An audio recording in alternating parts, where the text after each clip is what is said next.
우리가 믿느냐. 아멘. 자, 오늘 우리가 함께 나눌 하나님 말씀의 제목은 나를 보낸다입니다. 나를 보낸다. 자, 우리 지난주의 말씀 조금 많이 어려웠죠. 예수님이 하나님의 아들이다라는 것을 온 세상에 알리는 말씀이었어요. 그래서 하나님의 아들, 내가 너를 기뻐한다라고 했을 때 아들은 아버지의 모든 것을 물려받는다.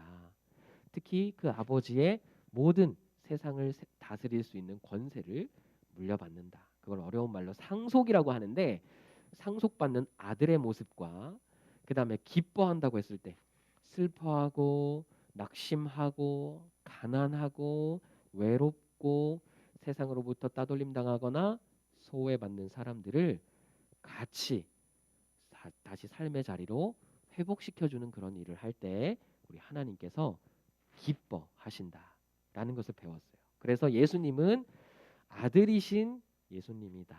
그 아들이 바로 하늘의 권세, 하나님 아버지의 권세를, 능력을 다 물려받고 그리고 아버지께서 기뻐하시는 일을 행한다라는 걸 배웠어요.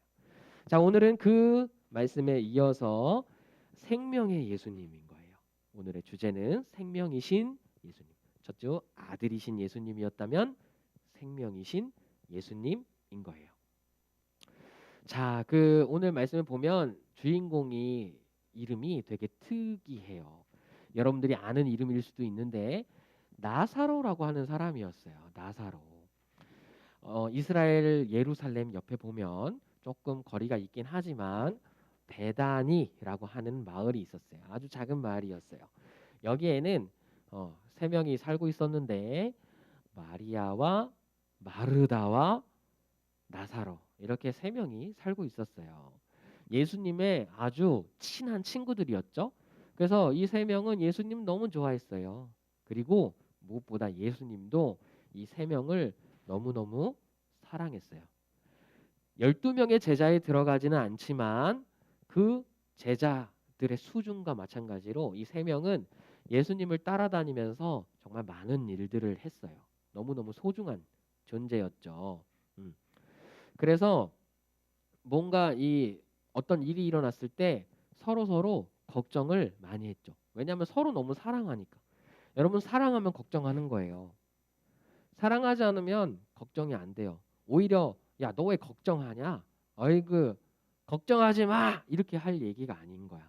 서로 사랑하면요 걱정할 수밖에 없어요. 그런데 이렇게 서로가 아끼는 그런 친한 관계였는데 여러분 생각해 보세요. 여러분들이 이렇게 좋아하는 사람 중에 한 명이 거의 죽게 생겼어. 너무너무 아픈 거예요.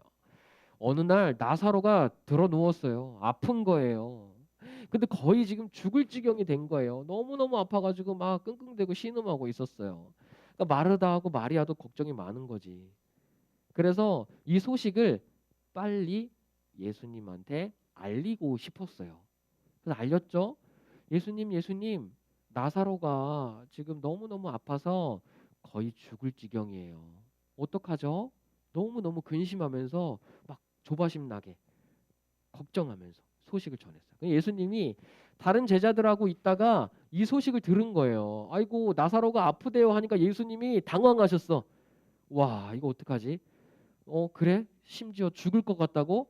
아니 이 소식이 전파될 때쯤에는 예수님한테 어떻게 전파됐냐면 나사로가 아파요 이게 아니고 결국엔 어떻게 됐냐면 나사로가 죽은 거예요. 지금 전도사님이 설교를 시작한 지 수분이 지나지 않았는데 주인공이 나와서 행복하게 살다가 바로 죽은 거야 지금. 이 급격한 엄청난 전개에 당황을 금할 수가 없는데 나사로가 죽은 거예요. 그러니까 예수님이 너무 충격을 받으셨어.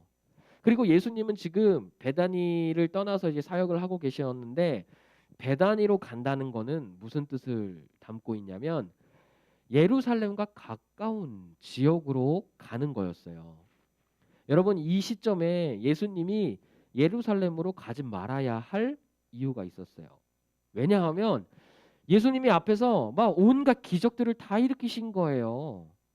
죽은 사람, 막 아픈 사람, 뭐 가난한 사람 이런 사람들과 같이 밥을 먹고 그리고 서로 말을 섞으면 안 되는 이방 여인과도 막 말을 섞고 막 전도를 하면서, 그리고 내가 하나님의 아들이라 그러고 막 이러니까 예루살렘에 살고 있었던 바리새인들이, 그리고 제사장들이 예수님을 어떻게 하면 죽일까를 생각하고 있었거든요.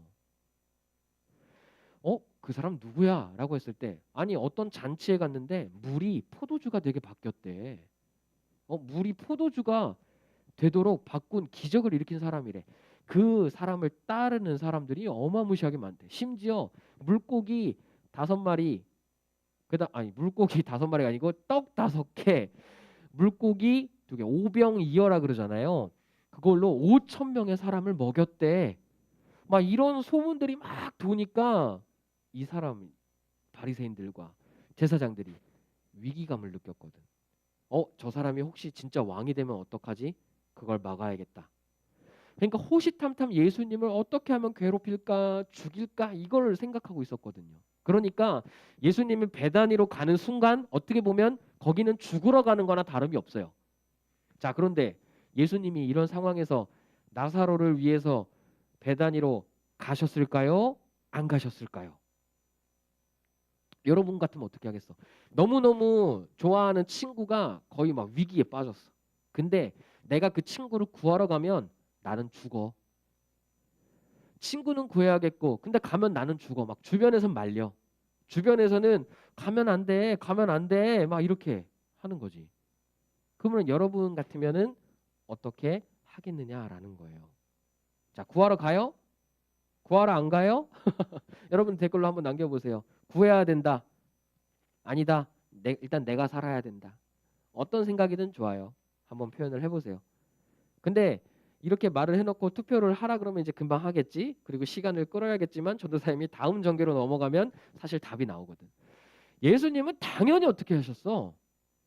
당연히 나사로를 구하러 가신 거예요. 가자 이래갖고 제자들 끌고 가는 거야. 결국에는 베다니까지 오셨어요. 와가지고 거의 지금 사지로 온 거야. 지금 죽으러 오신 거예요. 근데도 나사로를 보기 위해서 오셨어요. 그래서 마리아 마르다 나왔죠. 나사로가 지금 죽었어요. 어떻게 하죠, 예수님? 예수님이 하루라도 빨리 왔으면 나사로가 죽지 않았을 거예요. 막 뭐 원망도 하고 불평도 하고, 응? 그치? 제인이 같은 경우는 구해야 돼요. 호진이는 안 가요. 그렇지, 호진아, 나도 너처럼 생각할 것 같아. 안 가지, 가면 죽는데. 서연이 가요. 서화는 예배에 참여한다는 의미인 것 같고, 예준이는 구해. 비단이 서진이는 안 구함. 영우는 갈 것 같아요. 그쵸? 승규도 간대. 이야, 승규 대단하다. 아빠가 옆에서 막 엄청 말릴 것 같은데. 아빠가 보낼 수 있을까? 그치? 아빠는 아마 말릴 것 같아. 아빠한테 물어볼게요. 승규가 간대요. 자기 목숨을 걸고 친구를 구하러 간대요. 어떻게 할 것 같아요? 빨리 댓글. 지금 전도사님한테 이렇게 했어. 내 아들은 안 된다. 그래, 이게 아빠의 마음이거든. 승규는 아빠 사랑을 받고 있어요 지금. 음, 그쵸? 그러니까 우주도 구하러 가는. 그러니까 우리 친구들은 그래도 많은 숫자가 구하러 간다 그러네요. 숨어서 가요? 타협, 적절한 타협이네, 그쵸? 숨어서 가요. 예수님이 근데 숨어서 안 갔어요. 그냥 대놓고 갔어요. 대놓고 가가지고 이제 마리아 만나니까 마르다랑 막 와가지고 예수님이 오셨으면 살았을 텐데 이미 죽은 거죠. 마르다예요. 저 파란 옷 입고 있는 여성은 마르다인데, 지금 막 죽은 나사로 때문에 너무 걱정 근심 많고 불평에 원망에 괴롭고 속상한 거예요 지금. 예수님께서 말씀에 어떤 내용까지 있냐면 나사로를 생각하면서 너무너무 그 마음을 사랑하셔가지고 울었다라는 기록도 있어요. 얼마나 사랑하셨냐면 예수님이 우실 정도였어. 자, 어쨌든 예수님이 먼 데서부터 걸어오셨으니까 죽은 지 시간이 꽤 됐어요. 4일이나 됐어요. 근데 예수님이 이렇게 이야기했어요. 나는 부활이고 생명이다. 이 말은 곧 무슨 말이냐면 나사로가 죽은 게 아니고 자고 있어. 나는 나사로를 살릴 수 있어. 주변에 있는 사람들이 그 이야기를 믿을 수 있겠어요? 못 믿죠. 그러니까 예수님이 그 못 믿는 이야기를 하시면서 믿음을 요구하시는 거예요. 그래서 마르다가 이렇게 얘기하죠. 예수님, 그래도 내 마음속에는 좀 이렇게 의심이 들긴 하지만 다시 마음을 고쳐 먹을게요.